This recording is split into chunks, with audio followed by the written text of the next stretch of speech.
Merci Yasmine. Ça va me laisser le temps de présenter Guylaine, d'ici que tout le monde se connecte. Bon, merci à tout le monde d'être présent cet après-midi. Le sujet que nous allons aborder aujourd'hui prend de plus en plus d'ampleur là, et de plus en plus de place dans le domaine de la formation. Il s'agit, voyez à l'écran, en effet, des compétences numériques. Guylaine Vinet est avec nous cet après-midi pour nous présenter des astuces et puis des outils que nous pouvons utiliser pour développer davantage ces compétences-là chez nos personnes apprenantes. Et d'ailleurs, en parlant d'outils, nous avons présentement un comité qui travaille sur le développement d'un outil sur les compétences numériques dont fait partie Guylaine. Et elle dira sûrement un mot là lors de sa présentation là-dessus. Pour ceux et celles qui ne connaissent pas encore Guylaine, Guylaine travaille dans le secteur de l'alphabétisation des adultes depuis déjà 20 ans. Elle est présentement avec Alpha Plus dans son rôle de conseillère à Alpha Plus. Elle aide des organismes et les intervenants en AFB à améliorer leurs connaissances et leur application de la technologie à l'apprentissage au moyen de l'accompagnement, de la formation en équipe et puis également du partage de ressources. Alors, Guylaine, je ne sais pas si je t'ai bien présenté, si j'ai bien présenté ce qui s'en vient tantôt. De toutes les façons, je te passe ta parole. C'est parfait, Lydiane. Merci beaucoup. Merci. Oui, alors oui, je vais débuter dans 2, 3 secondes, mais je vais juste vous dire que le comité dont que Lydiane a mentionné va vous présenter ce qu'ils ont fait comme travail jusqu'à maintenant. Ils vont le faire à la fin de ma présentation. Donc, je vais y aller moi de mon côté. Je pense que j'en ai à peu près pour une 40, 45 minutes environ. Et puis après, eux vont vous jaser de ce sur quoi on travaille. Donc, j'y vais. Euh, je vais juste changer une petite chose ici, si vous me permettez. Voilà. OK, ça va aller mieux. Donc, aujourd'hui, les objectifs de l'atelier, c'est de regarder à des activités quotidiennes des personnes apprenantes qui peuvent nous servir d'inspiration pour créer des activités d'apprentissage. Donc, l'idée aujourd'hui, c'était pas de des fois, j'arrive avec beaucoup de ressources. L'idée aujourd'hui, c'était pas de vous arriver avec des ressources. J'aurais pas de plan de leçon tout fait ou d'étapes à suivre. Vraiment, c'est pour encourager l'inspiration, pour essayer de peut-être pour vous, en m'écoutant, de penser à des activités que vous aimeriez développer dans vos centres. Moi, ce que j'ai fait, c'est que j'ai choisi quelques activités qui peuvent être des activités quotidiennes, puis j'ai relevé les compétences qui sont impliquées dans ces activités-là, si on fait une activité d'apprentissage avec ces choses-là. Puis aussi, je vais vous présenter au fur et à mesure des astuces pour soutenir les activités. Donc, il y a un petit mélange d'un peu toutes sortes de choses. Donc, prenez des notes. Si vous avez des questions, n'hésitez pas à me les poser pendant ou après ou à communiquer avec moi après. Il n'y a aucun problème. C'est de la façon que vous préférez. Donc, avant de commencer, je voulais juste vous faire un petit sondage. Je vais le mettre ici dans le clavardage. Si vous pouvez, c'est une question. Donc, quelles activités de votre question vous demandent d'utiliser vos compétences numériques? Alors, j'espère que ça fonctionne de votre côté. Là, ce que j'aimerais que vous pensiez, c'est pas tellement votre travail, parce qu'on le sait tous, hein, on travaille tous avec des ordinateurs, une souris, on envoie des courriels, mais peut-être plus à l'extérieur, vraiment dans votre vie là, de tous les jours. Euh, pour un peu se mettre dans la peau d'une personne apprenante, qu'est-ce que vous utilisez, qu'est-ce que vous faites, où est-ce que vous confrontez des éléments de votre vie où ça vous prend des compétences là, avec la technologie. Et ce que je vais faire de mon côté, je vais me promener un petit peu.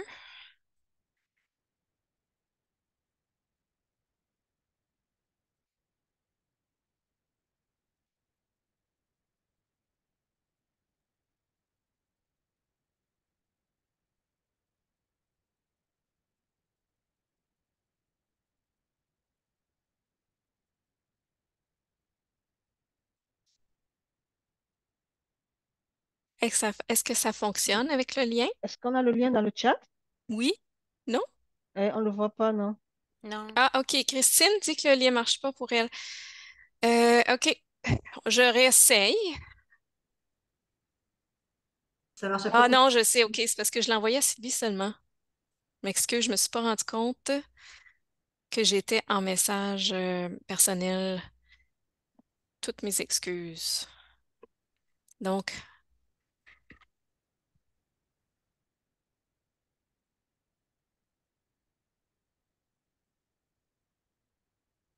est-ce que ça fonctionne maintenant? Oui. OK, c'est bon.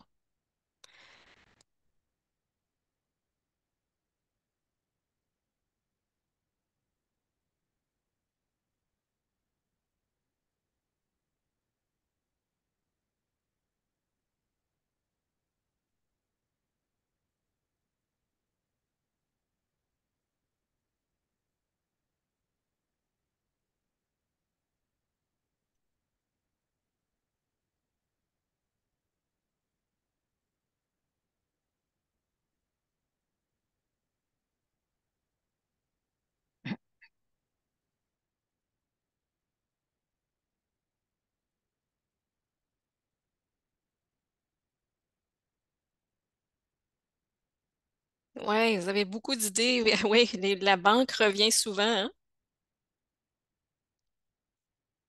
Les codes QR, oui, on les utilise beaucoup. Les achats en ligne, oui.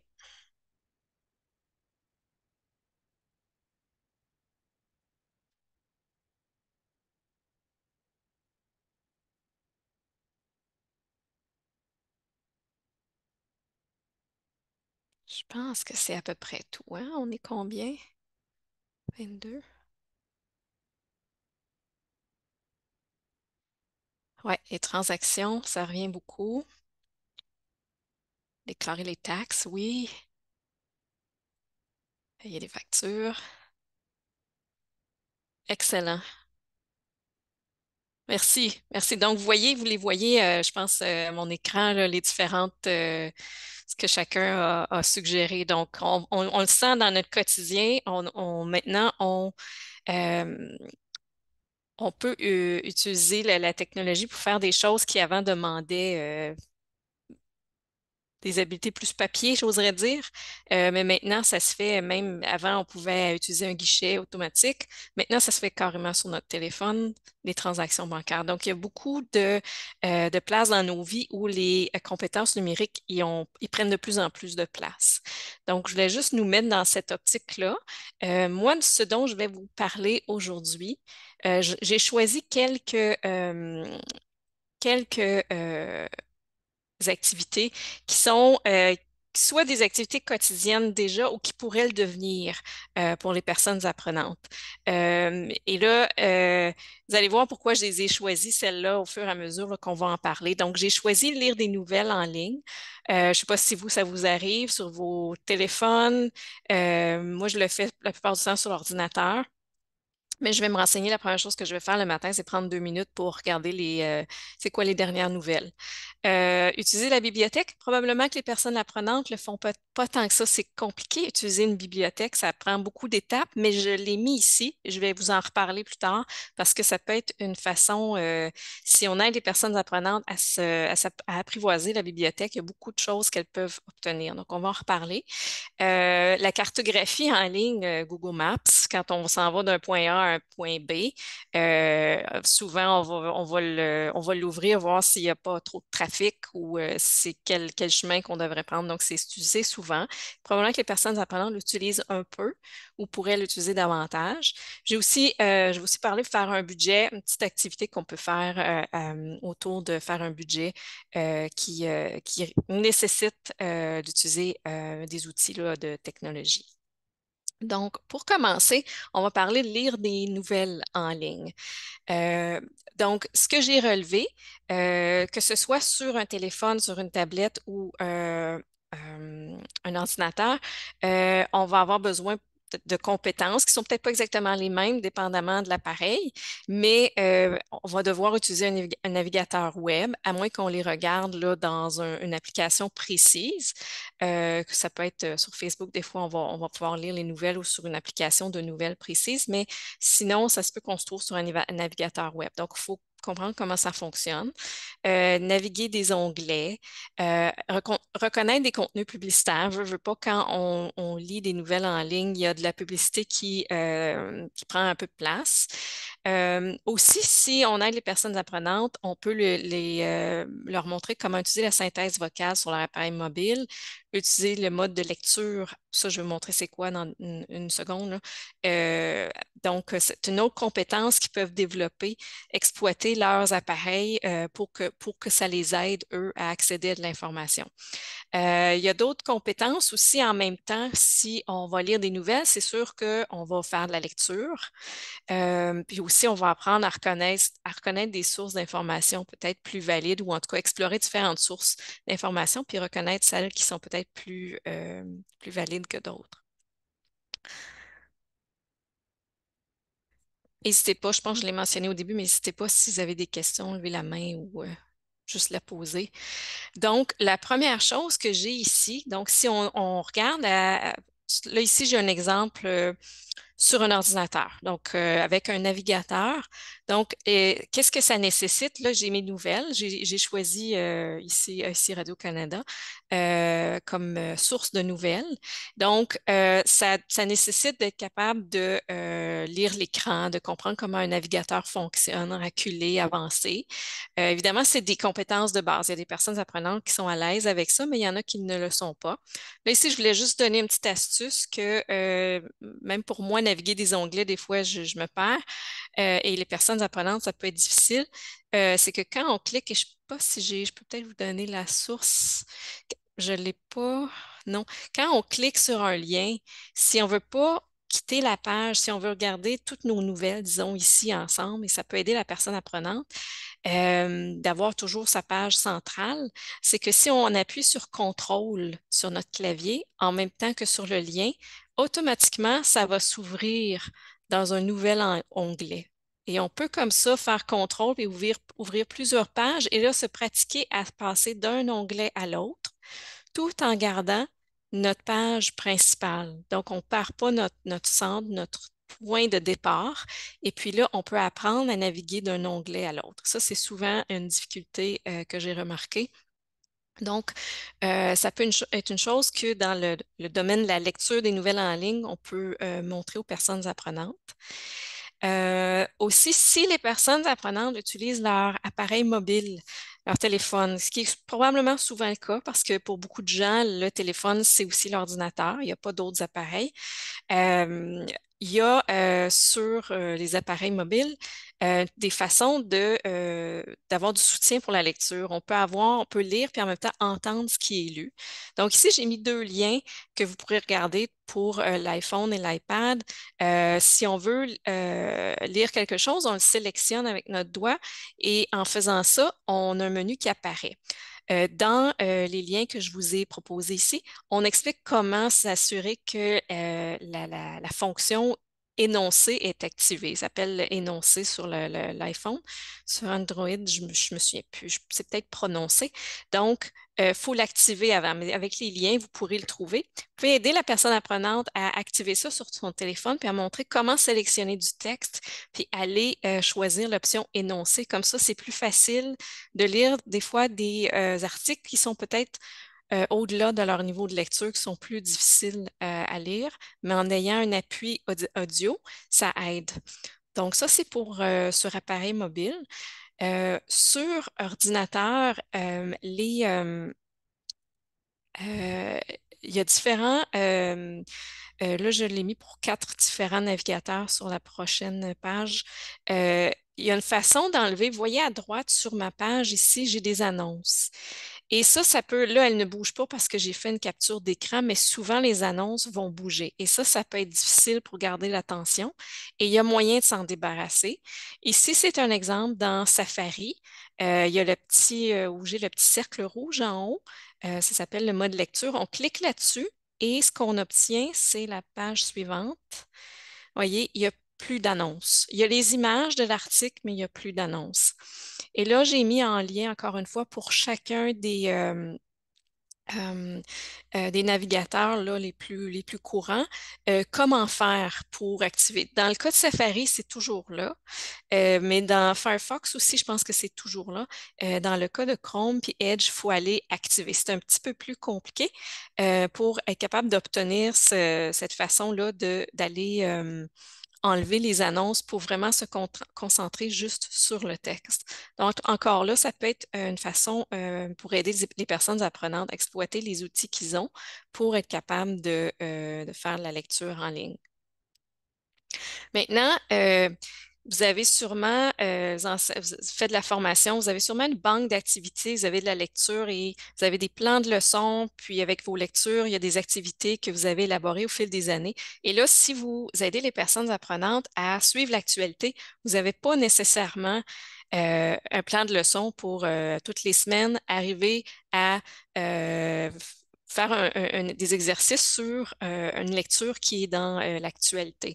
Donc, ce que j'ai fait ici, je vous ai proposé deux choses. Le premier, c'est l'utilisation de l'intelligence artificielle. Donc, aujourd'hui, ce n'est pas le but de la présentation, mais je voulais juste l'intégrer pour dire, des fois, ça vaut la peine d'aller essayer si on veut essayer quelque chose de nouveau. Donc, ici, ce que j'ai en jaune, c'est ce que j'ai énoncé, là. C'est l'énoncé que j'ai mis. J'ai utilisé ChatGPT cette fois-ci. L'article ici, je peux vous le mettre peut-être en lien si vous voulez avoir comparé avec... Excuse-moi, Guylaine, en parlant de lien, oui. parce que j'ai vu un message de Ginette là qui demandait il est où ce lien? Peut-être spécifier un peu de quel lien elle parle. Peut-être ça se peut qu'elle n'ait pas suivi à un moment donné ce que tu disais là. Ah, Ginette, OK. est-ce que Ginette, si tu tu sais? peux spécifier, je vais juste reculer. Je m'excuse si je vous étourdis. Je vais reculer, voir si je peux comprendre peut-être la question. Ah, le lien pour avoir énoncé. Ah, énoncé. OK, oui, c'est bon, Ginette. Ici, quand je vous le donne pas tout de suite, mais après la présentation, vous aurez mes diapos. Et dans mes diapos, j'ai mis des liens vers des instructions, des fois qui peuvent vous aider là, à identifier comment faire les choses. Donc, énoncer, c'est ici. Activer contenu énoncé, là en bleu. Je ne vous le donne pas tout de suite, mais je vous le donnerai à la fin, si ça ne vous dérange pas, pour qu'on puisse continuer là où on est rendu. Mais vous aurez accès à ça pour pouvoir l'activer puis l'essayer sur votre appareil. Puis après ça, peut-être le suggérer à vos personnes apprenantes. Est-ce que ça va comme ça? Oui? OK. On continue. OK. Donc, oui, je voulais vous donner le lien vers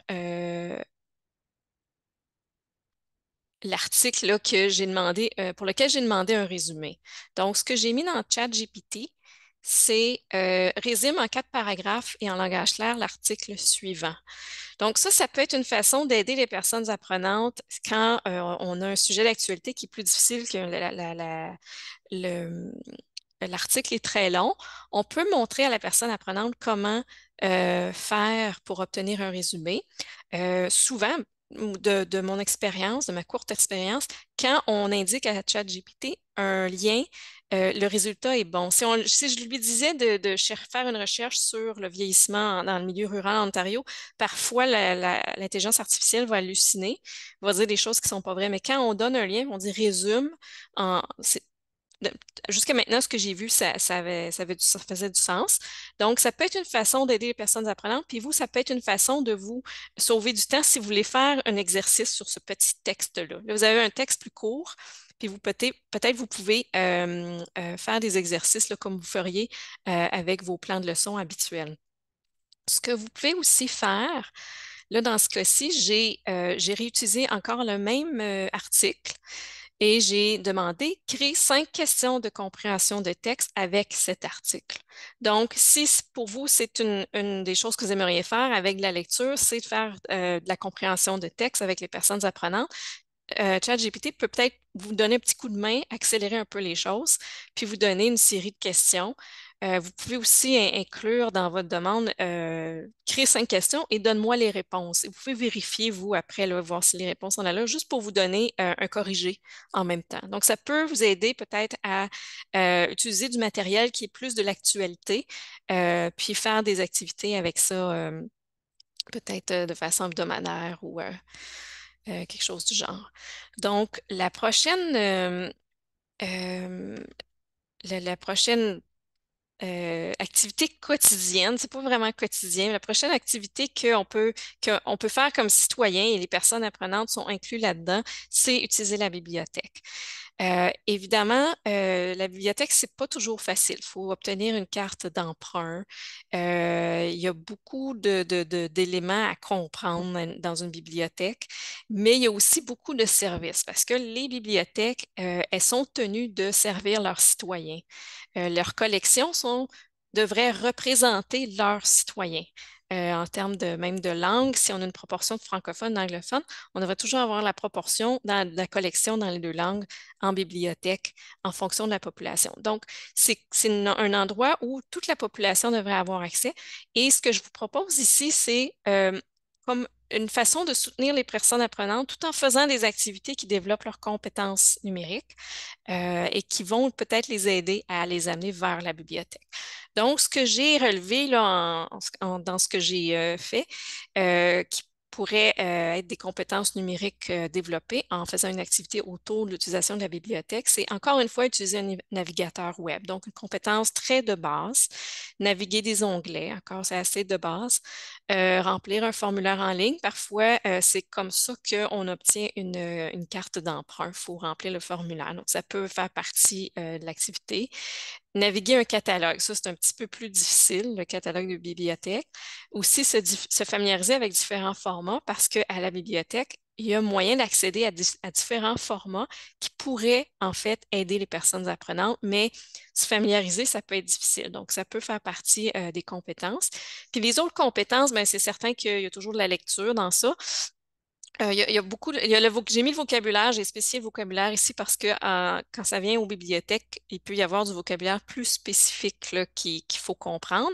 Et aussi, point de vue dans vos communautés, il n'y a peut-être pas toujours, service de bibliothèque, peut-être pas toujours bilingue. Il n'y a peut-être pas toujours un site web bilingue. Ça dépend des communautés.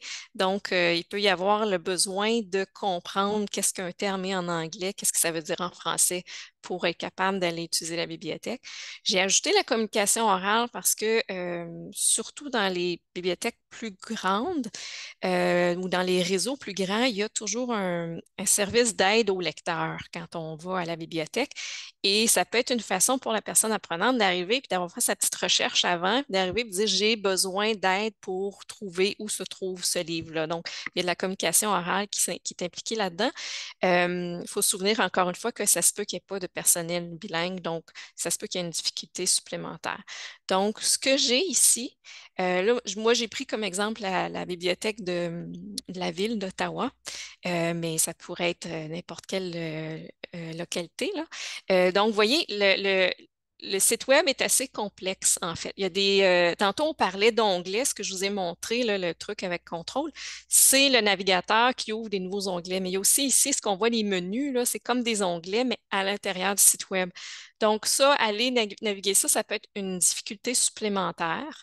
Donc, ça peut être une façon pour les personnes apprenantes, en plus de lire, mais aussi d'aller comprendre comment ça fonctionne puis comment ne pas se perdre dans ces menus-là. Euh, Aussi, c'est une façon de se tenir au courant de ce qui se passe dans notre communauté. Vous voyez ici, la semaine dernière, quand j'ai fait la capture, c'est le mois de la francophonie et la bibliothèque avait ajouté des livres qui proviennent de la francophonie ontarienne. Donc, parfois, pas toutes les bibliothèques le font, mais ça peut aussi être une façon de se tenir au courant. Donc, juste pour vous montrer dans ma prochaine diapo, donc j'ai choisi un des menus, là. Et puis, vous voyez, ce que j'ai surligné en jaune, ça pourrait intéresser peut-être les personnes apprenantes. Il y a dans une bibliothèque des documents, des ressources dans différents formats. Il est là en vidéo, en musique, audio. Il y a des revues téléchargeables ici à la Bibliothèque d'Ottawa. Il y a des ressources en ligne. Ce que je pouvais penser ici, c'est si la personne apprenante est intéressée par des revues, certains sujets de revues qui sont téléchargeables, si elle peut les avoir, si elle peut arriver à avoir les compétences numériques pour télécharger la revue sur son téléphone, elle peut ensuite utiliser la fonction énoncer ou prononcer pour l'aider à lire le contenu de la revue. Donc, encore là, c'est un ensemble ça peut paraître complexe, mais si on y va étape par étape puis on décortique, on peut aider les personnes apprenantes à un peu plus d'autonomie puis aussi à prendre avantage de ce qui est offert à tout citoyen, eux inclusivement. Là, ici, ce que j'ai, c'est une capture euh, du catalogue de bibliothèque. Là, ça devient un petit peu plus corsé, c'est un petit peu plus difficile, un catalogue de bibliothèque. Mais quand même, on peut, si les personnes se rendent jusque-là à obtenir une carte d'emprunt, on peut ouvrir le compte de la personne et là, elle peut aller choisir, c'est un peu comme faire du magasinage en ligne, elle peut aller choisir un nombre de livres qu'elle veut mettre en réserve. Tout dépend là, de du fonctionnement de la bibliothèque, mais il y a moyen d'aller se faire une liste de lecture, des choses comme ça. Donc, il y a vraiment moyen d'aller travailler là-dedans puis d'aller comprendre comment ça peut fonctionner, aller se chercher une liste de choses. Et aussi, je reviens au format encore une fois, dans le catalogue, on précise, on peut chercher par format, on peut préciser quel format on veut. Et là, comme vous pouvez voir, il y a des livres électroniques. Les livres électroniques, comment ça fonctionne? C'est qu'on les emprunte et on les a sur notre appareil. Donc, il n'y a pas besoin de se déplacer. On peut les emprunter et les obtenir de chez soi. Et là, évidemment, encore une fois, si on a un appareil qui nous permet de faire la lecture, énoncer ou prononcer, ça fait que les personnes apprenantes peuvent avoir accès à plus de matériel s'ils ont de l'aide comme ça, audio, pour lire des documents. Il y a aussi des documents en gros caractères qui peuvent aider certaines personnes dans la lecture. C'est un petit peu moins difficile des fois quand les caractères sont plus gros.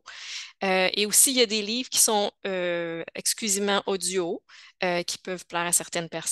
Puis là, il faut apprendre à les télécharger. Dans un cas, il faut les télécharger. L'autre, c'est un format CD, donc il faut l'amener chez soi. Parfois, quand c'est CD, on a aussi un volume physique, donc on peut lire et écouter le CD en même temps. Donc, différents formats et différentes compétences là, à comprendre et à développer. Ce que je voulais dire aussi, juste comme ça, ici, j'ai choisi un sujet euh, qui est du documentaire qu'on appelle. Donc, le documentaire, souvent, dans la section des jeunes, vont avoir des livres qui peuvent intéresser les personnes apprenantes. Je voulais juste vous le dire en passant. Sont pas toujours infantilisants, les livres dans la section documentaire, comme ce serait le cas dans la fiction. Donc, des fois, il peut y avoir des livres dans la section documentaire jeunes qui peuvent intéresser les personnes apprenantes. Je voulais juste vous le mentionner au cas où. Donc, on poursuit. Donc, là, je vous ai montré le site web et vous pouvez vous demander, mais qu'est-ce que je peux faire avec ça? C'est un petit peu comment on oriente la personne apprenante dans ça. On peut faire une activité ludique. On peut faire une chasse au trésor virtuel. Donc, vous faites une liste de questions et vous demandez à la personne apprenante de naviguer le site web et d'aller trouver l'information dans le site web. Quelles sont les heures d'ouverture de la bibliothèque? Quelle pièce d'identité on a besoin pour obtenir une carte? C'est quoi le nombre maximum de livres qu'on peut emprunter? Euh, Quelle section du site m'intéresse? Pourquoi? Et si on va dans la partie un peu plus difficile, le catalogue qui est un petit peu plus, qui pose plus de défis, mais encore là, on peut aller dans le catalogue puis inciter la personne apprenante à faire des recherches. Donc, trouve un livre sur l'observation des oiseaux. Combien la bibliothèque en a-t-elle d'exemplaires? Donc là, on peut comprendre le principe de si c'est une grosse bibliothèque, s'il y a un réseau, et ça se peut qu'il y ait des succursales et qu'on trouve la succursale qui est le plus près de chez soi, puis que là, il y a 2 exemplaires, mais les 2 exemplaires sont en prêt. Donc, il y a toutes sortes il y a du vocabulaire, il y a euh, toutes sortes de choses autour de ça qu'on peut faire pour aider la personne apprenante à s'apprivoiser la bibliothèque, puis à tirer profit là, pas juste du point de vue des compétences numériques, mais aussi d'aller peut-être emprunter des livres et les lire.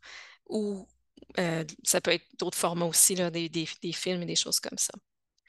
La prochaine activité quotidienne là, que j'ai pensé regarder ensemble, c'est l'utilisation de la cartographie en ligne. Là, ici, on va s'entendre, on parle de Google Maps. Il y en a d'autres, mais c'est surtout Google Maps qu'on utilise. Veux pas, je pense que la plupart des gens ont un téléphone intelligent et il y a une application de cartographie. Et souvent, on va l'utiliser pour savoir combien de temps ça prend pour se rendre d'un point A à un point B. Et là, si on fait, moi, ce que j'ai utilisé ici, j'ai étendu un petit peu le sujet parce que je vais vous montrer un outil qui permet de faire plus que juste regarder une carte. Donc, c'est utiliser la cartographie pour créer un récit numérique. Et là, je vais m'expliquer dans une ou deux diapos. Mais juste en gros, là, les compétences qu'on pourrait développer avec ça, c'est encore une fois utiliser la souris, utiliser un moteur de recherche pour chercher soit des images, des lieux, créer des liens vers des images. Là, c'est un petit peu plus complexe. Je dirais, rendu à celle-ci, cette activité-là, c'est moins de base. C'est un petit peu plus avancé. Téléverser des fichiers. Si on utilise des images, on peut être amené pour faire le récit numérique, là, on peut être amené à téléverser, télécharger des images. On peut aussi numériser des documents. Je vais vous en reparler un petit peu plus loin.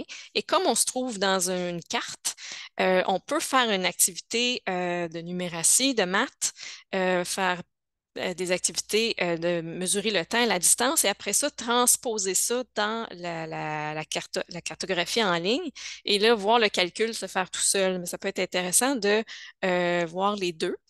Et puis aussi écrire là, dans le contexte de mon récit, comme on va le voir un petit peu plus loin, on peut faire un petit peu d'écriture avec ça. Donc, je m'explique.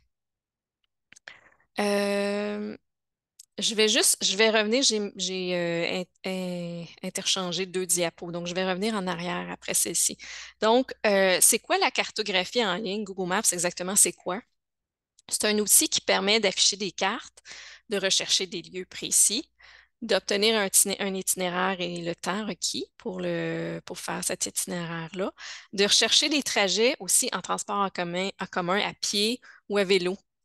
Ça, on sait, puis on nous donne le temps aussi que ça prend pour chacun de ces modes de transport-là. On peut aussi se renseigner sur des points d'intérêt, puis sur la circulation, le trafic. Qu'est-ce qu'un récit numérique? Un récit numérique, c'est raconter une histoire sur un thème personnel en intégrant des photos, en intégrant différentes choses. Ça peut être des photos, du texte, il va y avoir de la voix, la narration, ça peut être de la musique, des vidéos, des éléments graphiques. Donc, il n'y a pas toujours tous ces éléments-là, mais de façon plus classique, le récit numérique, on va raconter peut-être une tranche de notre vie et on va utiliser des images pour illustrer cette tranche-là et on va faire un texte qu'on va enregistrer. Et là, on va mettre ça en format vidéo, comme c'est une séquence d'images avec une narration. Donc, ça, c'est la façon la plus classique de le faire. Moi, ce que je vais vous proposer ici, il n'y a pas d'enregistrement audio, il n'y a pas de vidéo non plus. C'est plus d'utiliser le fait du trajet pour raconter une histoire. Et là, dans ça, on peut faire différentes étapes qui permettent justement de développer certaines compétences. Je vais juste revenir en arrière. Euh, euh, oui. Avant d'aller vers le récit, qui est un petit peu plus compliqué, je vais juste vous parler là, de Google Maps. Si vous voulez aider les personnes apprenantes à apprivoiser Google Maps, il et elle l'utilisent peut-être déjà, mais il y a des choses qu'on peut faire avec cet outil-là et des outils semblables qui permettent de l'exploiter puis de l'utiliser pour obtenir de l'information. On peut rentrer, lorsqu'on cherche sur une carte, on peut trouver l'adresse ou le numéro de téléphone d'un endroit précis s'il a été identifié sur la carte. Donc, il y a moyen d'aller chercher de l'information précise. On peut trouver des fois les heures d'ouverture d'un commerce s'il a été identifié sur la carte. On peut aussi planifier un trajet en considérant différentes options. Des fois, on va nous donner deux trajets. Un est plus long, mais peut-être qu'on préfère le plus long parce qu'on préfère passer par un autre endroit. Donc, il y a aller voir comment aller sélectionner les trajets puis identifier les trajets. Et aussi, on peut découvrir l'apparence d'un endroit en utilisant, je ne sais pas si vous l'avez utilisé, moi j'aime beaucoup faire ça, Street View. Euh, Donc, quand on met le petit bonhomme là, dans Google Maps et qu'on le met sur la carte, et tout à coup, on voit le physique de l'endroit et on peut se déplacer sur la rue. Là, si on fait ça avec les personnes apprenantes, on peut vraiment faire un exercice d'utilisation de la souris. Ça peut être un défi parce que c'est pas toujours facile à naviguer avec Street View, mais ça peut être très motivant, disons, si une personne apprenante a toujours voulu voir la Nouvelle-Orléans. Et si on fait tomber notre petit bonhomme quelque part en Nouvelle-Orléans, alors on peut aller se promener dans les rues et aller voir la Nouvelle-Orléans sans y être. Donc, il y a différentes façons il y a différentes choses qu'on peut ressortir d'utiliser Google Maps. Là, c'est sa façon, tu sais, c'est Google Maps, c'est la façon comme la plus simple. Je vais revenir à mon récit numérique. Et là, je vais vous permettre là, d'aller voir de quoi ça a l'air. Donc, pour ce qui est du récit, comme je vous le disais, dans la définition classique, on va faire la plupart du temps une tranche de vie ou une expérience qu'on a vécue dans le récit numérique. Mais on peut l'étendre un peu, surtout pour ce que je veux vous montrer là avec une carte. Donc, on peut faire une histoire de vie. On peut parler de notre famille, peut-être de nos ancêtres, et aller choisir les points sur la carte où nos ancêtres sont nés. Et dans l'outil que je vais vous montrer, on peut utiliser des photos. Donc, on peut aller numériser même des photos peut-être en noir et blanc et les utiliser sur la carte. Euh, et ajouter du texte pour dire quand est-ce que ces personnes-là sont nées ou c'est quoi leur vécu. Il y a, on peut faire aussi une carte juste de lieux visités. C'est pas un récit autant, c'est plus carte touristique. Si on a fait un petit voyage, on peut aller choisir des points sur la carte et ajouter des images d'endroits qu'on a visités. On pourrait faire une liste de films, puis où se situent ces films-là, où se situe l'histoire, le déroulement de l'histoire. Ça pourrait être une façon de le faire. Les points, si la personne apprenante lit un livre qui se passe dans différents endroits, on pourra identifier les endroits sur la carte. Donc, je vais vous montrer. C'est probablement abstrait pour vous en ce moment parce que je vous en parle sans vous le montrer. Donc, ici, ce que j'ai fait, c'est juste un petit exemple très, très simple. Je suis allée identifier des points d'intérêt. C'est sûr, peut-être que si je vous montre la carte ici, la vraie carte. Donc, ce que j'ai choisi, on se trouve à Toronto. Et à Toronto, il y a des ravins. Et c'est le titre de ma carte ici. Je vais vous le partager dans une seconde. Donc, j'ai identifié des points d'intérêt. C'est moi qui ai ajouté ça. Le numéro 1, j'ai ajouté une image, j'ai ajouté du texte pour dire c'est quoi, qu'est-ce qui se passe là. Le numéro 2 aussi, voilà comme ça. Et c'est quand même assez simple à faire. Donc, on peut se promener comme ça. Et là, ce que j'ai ajouté aussi, c'est la piste cyclable qui passe dans ces points-là. Comment se rendre à ces différents points-là à bicyclette. Donc, je vais vous mettre le lien dans le chat pour que vous puissiez juste jeter un coup d'œil, puis juste vous donner une idée de quoi ça ressemble le produit fini. Et peut-être que vous allez avoir des idées, là. Je m'excuse. Voilà. Est-ce que le lien fonctionne de votre côté? Oui? OK.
Donc, je ne sais pas si je peux vous ramener à mon écran. Je ne sais pas si vous avez eu le temps de regarder suffisamment.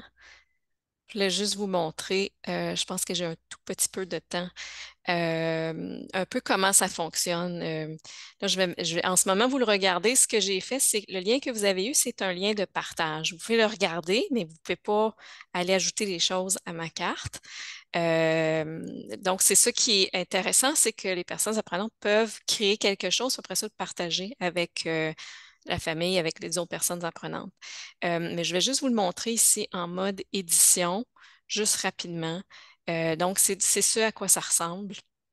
Donc, il y a moyen d'aller juste cliquer pour ajouter un point d'intérêt. Et là, on peut ajouter un titre à notre point et on peut ajouter du texte ici. C'est ce que j'ai fait là, dans les points que j'ai identifiés. Donc, on a besoin d'écrire ici. Et si je le sauvegarde, là, je peux aller faire différentes choses. Je peux y changer la couleur, je peux aller ajouter d'autres textes et je peux ajouter des images.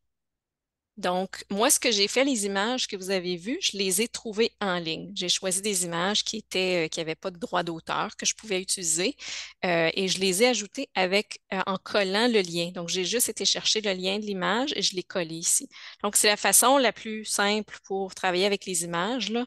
Dans le fond, ce qu'on fait ici, c'est qu'on travaille avec un lien. On apprend à coller, à copier un lien, à le coller ici et à ajouter l'image. Mais on peut aussi utiliser des images qu'on a déjà. Et là, si on travaille comme ça, il faudrait les mettre probablement sur Google Drive, ce serait le plus simple.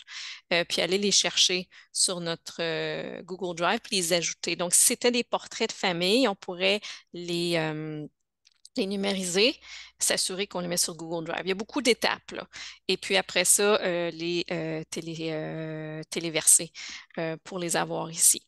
Et puis aussi, on peut faire une recherche directement d'images. Donc, il y a différentes façons de travailler ici pour faire ce genre de travail-là. Et puis, on peut ajouter, moi, ce que j'ai fait, j'ai ajouté des points d'intérêt ici. J'ai aussi ajouté les directions à bicyclette, mais on pourrait ajouter d'autres façons de voir cette carte-là. C'est pas limité à ces façons-là. Donc, il y a différentes choses qu'on peut faire qui,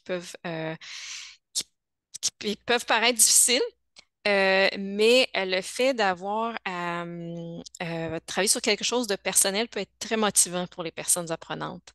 J'ai eu la chance, le bonheur de le faire il y a plusieurs années. J'ai vu des gens qui travaillaient, qui avaient en fait pas tant de compétences numériques, mais qui avaient apporté leurs photos, qui avaient numérisé des photos, qui avaient appris comment les ajouter dans un outil de création de vidéos et qui avaient fait la narration. Et j'ai vu la motivation des personnes apprenantes parce que c'était très personnel ce qu'elle faisait et voulait raconter une histoire. Donc, on peut être surpris quand on fait un projet comme ça avec les personnes apprenantes. Donc, je vais juste retourner à... Guylaine, Oui, Guylaine, juste avant des explications, là, il y avait une question qui avait été posée, mais je ne oui. sais pas si le fait que tu as expliqué a répondu à la question. Je laisserai Christine là nous dire si on a répondu à sa question. Christine demandait comment faire pour... j'aimerais savoir comment faire ce genre de carte à noter. Alors, je ne sais pas si ce que tu as donné comme explication là répond à la question, là, Christine. OK, OK. elle a C'est fait bon. un pouce. OK, c'est bon, Christine. Je sais que je vais vite aujourd'hui parce que mon but, c'était de vous présenter des idées, de vous inspirer. Mais là, vous allez voir un petit peu plus loin dans la présentation, je vais vous dire c'est quoi la prochaine étape. Si jamais il y a des choses là-dedans, vous dites, oh, j'aimerais essayer, mais je me sens un petit peu dépassée. Ne vous inquiétez pas, j'arrive. Si je peux retrouver ma présentation. Je m'excuse, là, je suis un petit peu... OK, on revient. Comme ça va. Donc, ça s'appelle My Maps, mais c'est basé sur Google Maps. C'est juste que ça nous permet d'ouvrir un compte puis d'aller ajouter soi-même différents points. Oups, non, ça avance tout seul ici, je m'excuse. OK. Donc, c'est ça pour ce qui est des cartes géographiques, là, des cartes en ligne. Le dernier petit point là, que j'avais là, pour des activités quotidiennes, on a parlé euh, de faire des transactions en ligne. Moi, j'ai juste choisi le budget parce que je voulais juste vous montrer des petits trucs qui pourraient peut-être aider les personnes apprenantes et qui pourraient peut-être faire un complément à ce que vous faites déjà. Peut-être que vous faites déjà une activité là, autour d'un budget avec vos personnes apprenantes. Donc, évidemment, peut-être que vous utilisez un tableur comme Excel pour faire le budget ou vous faites un budget puis vous prenez cette excuse-là pour aller explorer Excel, peut-être. Peut-être que non, peut-être que vous le faites plus dans un format plus d'une page plus papier ou dans Word. Évidemment, il y a des calculs à faire, comprendre des taxes, des choses comme ça. Mais vous pouvez aussi, en plus d'utiliser un tableur, de sauvegarder un fichier, j'ai trouvé des outils qui nécessitent de remplir un formulaire en ligne. Donc, ça peut être une autre façon de le faire, expliquer dans votre centre et montrer aux personnes apprenantes comment continuer à le faire à l'extérieur. Il peut y avoir des outils comme ça et ces outils-là vont leur exiger des compétences numériques. Il y a cet outil-ci, il est en lien, vous pourrez le voir lorsque vous aurez la présentation. Donc, ça en est un exemple, c'est une banque. Mais je pense qu'à peu près tous les banques ont ce genre d'outils-là où on peut aller faire des calculs, toutes sortes de calculs. On peut calculer une hypothèque, etc. Mais j'ai trouvé celui-ci qui était très clair en termes de poste budgétaire. Et donc, si on fait avec la personne apprenante des activités en maths, en numératie, pour comprendre c'est quoi des paiements mensuels, hebdomadaires, annuels, etc., mais ici, dans le formulaire, une fois qu'on a compris ça, on peut rentrer des dépenses et choisir la fréquence et le calcul se fait tout seul. Ça peut être une façon, d'apprendre à remplir un formulaire, de comprendre les différentes. Là, il y a vraiment plusieurs pages. Je vous ai juste mis la première, mais il y a vraiment plusieurs pages. Mais aussi, ça peut être une façon de conserver l'habitude au quotidien. Une fois qu'on est parti, d'avoir un outil comme ça qui est disponible, on peut l'utiliser chez soi. Et j'avais aussi deux applications que je voulais vous suggérer, qui sont des applications simples à utiliser. J'ai essayé beaucoup Daily Budget, dans lesquels on peut ajouter justement des postes budgétaires et à chaque fois qu'on fait des dépenses, on va les ajouter. Donc, on fait notre budget et on ajoute nos dépenses de façon quotidienne et à la fin du mois, on a un bilan. Donc, ça peut être des outils qui peuvent être intéressants à utiliser. Et la version gratuite dans les deux cas avait suffisamment à offrir pour que ce soit intéressant. Donc, je m'excuse, je veux juste vérifier l'heure. OK, je devrais arrêter de parler bientôt, moi, je pense. Oui. Si je veux laisser le temps à... oh, je m'excuse. Voilà.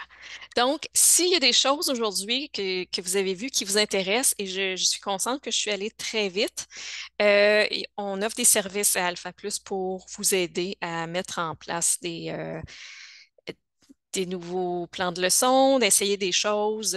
Des fois, ça peut être de la formation que vous avez besoin sur un outil en particulier. Des fois, ça peut être plus global, ce dont vous avez besoin. Donc, il y a deux services là, qu'on offre. Il y a l'accompagnement dans lequel on va aller évaluer vos besoins, puis on va vraiment faire un plan d'accompagnement et ça se passe sur plusieurs semaines, des fois plusieurs mois. Puis on ne va pas nécessairement se rencontrer toutes les semaines, selon vos besoins, selon le temps que vous avez, mais on peut avancer comme ça, puis arriver à un objectif que vous vous êtes fixé. Puis aussi, une chose plus ponctuelle qui sont des formations qu'on peut offrir à votre équipe. Donc, si vous identifiez quelque chose que vous aimeriez faire, mais à l'interne, vous voyez qu'il y a trop de pression, on n'a pas le temps, mais on aimerait ça aller essayer une chose, puis on pense qu'on a besoin d'une formation sur un outil en particulier, ça, vous pouvez me communiquer avec moi, puis on peut organiser ça. Donc, si aujourd'hui, il y a des choses qui vous ont intéressé, mais vous ne savez pas par où commencer, vous pouvez communiquer avec moi, puis ça va me faire plaisir là, de vous aider. Avant que je passe la parole au comité, je m'excuse, Lydiane, je n'avais pas prévu avec toi d'évaluation. Moi, j'ai quelques questions que je voulais que les participants puissent répondre. Est-ce que ça va si je le mets dans le chat? Il y a juste trois questions, c'est vraiment rapide. C'est beau, Guylaine.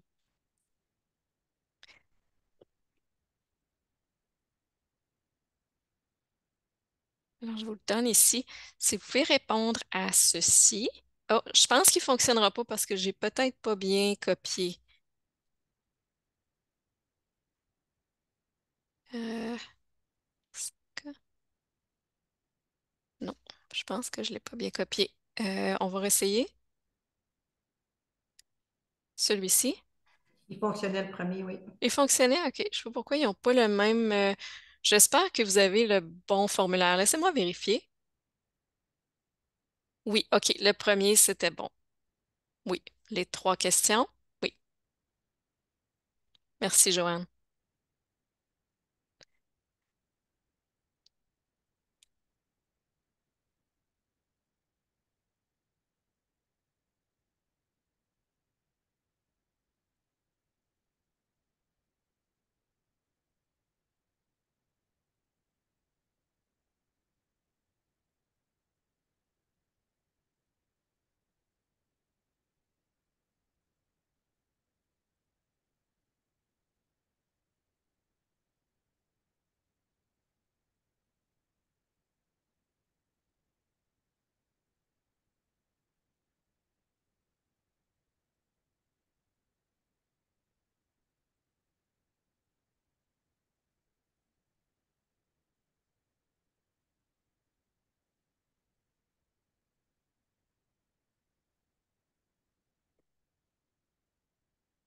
Donc, si ça va pour tout le monde, je peux faire la transition vers notre deuxième étape pour la rencontre d'aujourd'hui. Si ça va, Lydiane? Ouais? OK. Oui, C'est bon? OK. Donc, euh, là que j'ai terminé, je vais donner la parole. Je ne sais pas si c'est Donald ou Sylvie qui va prendre la parole. Je vais juste vous donner un minimum de contexte, mais eux vont vous en donner un petit peu plus. C'est que l'automne dernier, il y a eu un atelier qui a été donné à Ottawa sur l'intégration du numérique.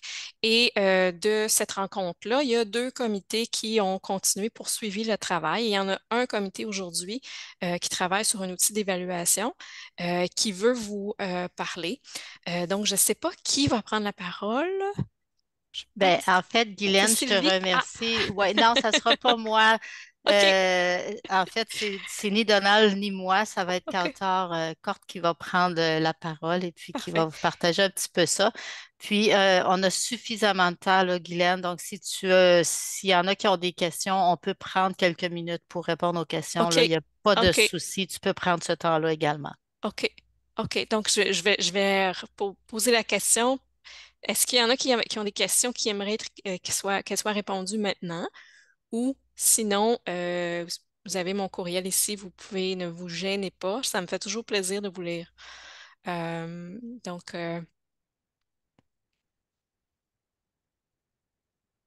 non, pas de questions? OK. Je pense qu'on peut y aller avec Cotard. D'accord. Merci, Guylaine. Bonjour à tout le monde. Je me présente, je suis Kautar Kord, je suis formatrice à la COFA et je fais partie du comité, euh, l'un des comités qui ont été issus de l'atelier que Alpha Plus a offert en octobre dernier. Et je vais essayer de vous présenter notre projet. Donc, je vais commencer par partager mon écran. Une seconde, s'il vous plaît.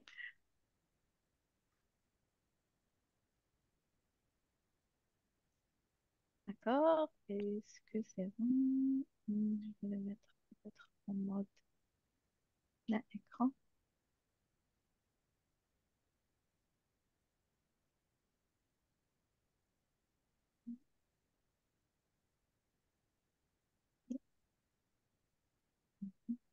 Donc, comme vous voyez sur l'écran, c'est ça le titre de notre projet. Donc, on veut concevoir une évaluation diagnostique niveau de base en littératie numérique.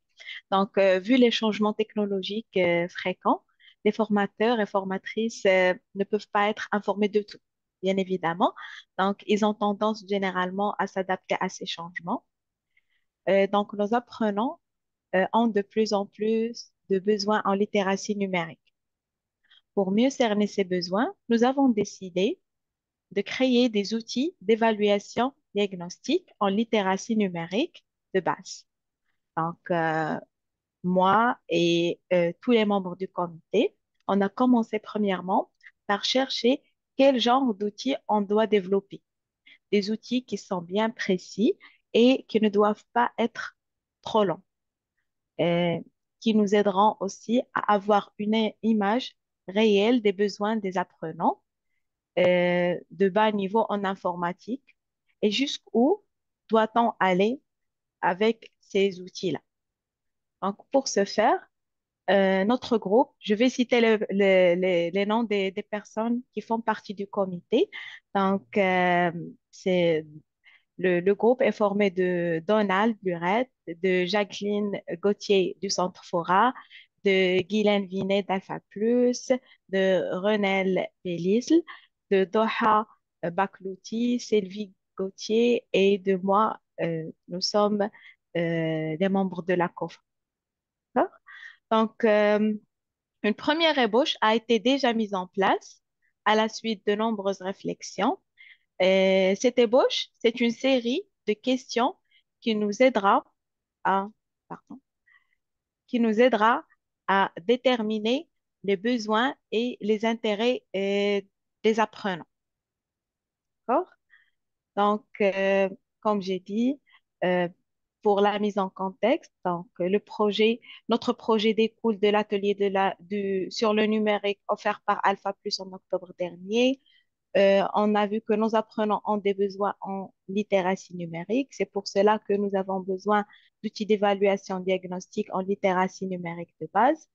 Donc, notre groupe a été formé pour amorcer le travail de réflexion et on a déjà une première ébauche sur laquelle nous travaillons maintenant.